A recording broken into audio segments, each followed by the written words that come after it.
Paul-Émile, les éditions Duno publient dans la collection Fonctions d'entreprise, marketing et communication, l'e-merchandising, un atout pour l'e-commerce. Qu'est-ce qui a motivé ce projet?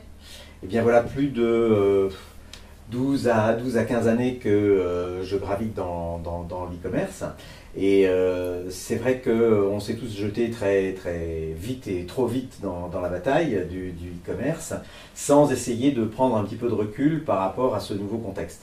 Et donc il m'a semblé qu'il était important, maintenant que les fondamentaux sont posés en termes d'organisation, de réfléchir à comment optimiser l'ensemble d'un site internet et de la relation qu'on peut avoir avec ses clients dans ce cadre-là. Et donc on s'est beaucoup inspiré de ce que l'on a pu connaître sur les circuits physiques. J'ai eu la chance de participer à l'aventure d'un grand magasin et de comprendre vraiment ce que c'était le merchandising. Et donc on est parti de la démarche traditionnelle du merchandising pour essayer de transposer cela sur Internet. Je parle de la démarche parce que le contexte est évidemment complètement différent. Et donc dans le cadre de cet ouvrage, eh bien, on explique quel est ce contexte complètement différent et la manière dont on peut l'aborder pour véritablement créer des sites efficients. Et qu'est-ce qu'un distributeur peut attendre de l'e-merchandising? Je dirais que le premier objectif, c'est de passer d'un catalogue électronique à un véritable magasin. Et qu'est-ce qu'il y a de différent entre un catalogue et un magasin? Normalement, au sein d'un magasin, un client vit une véritable expérience d'achat.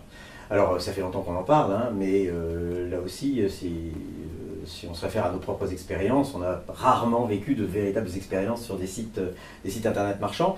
Donc, l'objectif, c'est d'essayer de créer un ensemble de produits, de les organiser, de les présenter de telle façon qu'on cherche d'abord à répondre aux besoins du client et donc à travers ça de lui faire vivre une véritable expérience.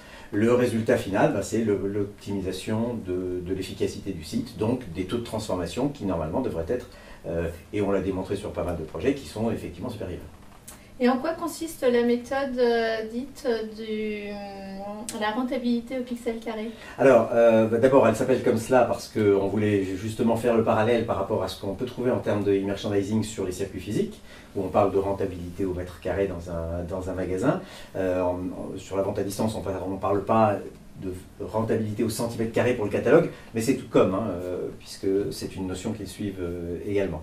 Donc on a, grâce à nos expériences avec l'équipe de Performance Interactive depuis un peu plus de 10 ans, construit une méthode en 3 phases. La première qu'on a appelée phase stratégique, qui consiste à redéfinir son concept marchand, sa stratégie, pour faire simple. La deuxième étape qui est l'organisation de l'offre au sein du magasin, avec des catalogues qui très souvent sont des catalogues multi-entrées, mais dont ces entrées sont liées justement aux besoins normalement des consommateurs. Et une troisième phase qui est une phase de présentation, qui est souvent la seule partie, la partie immergée de l'iceberg. Quand on parle de merchandising, on voit uniquement cette troisième phase, mais qui en fin de compte représente peut-être un tiers du succès.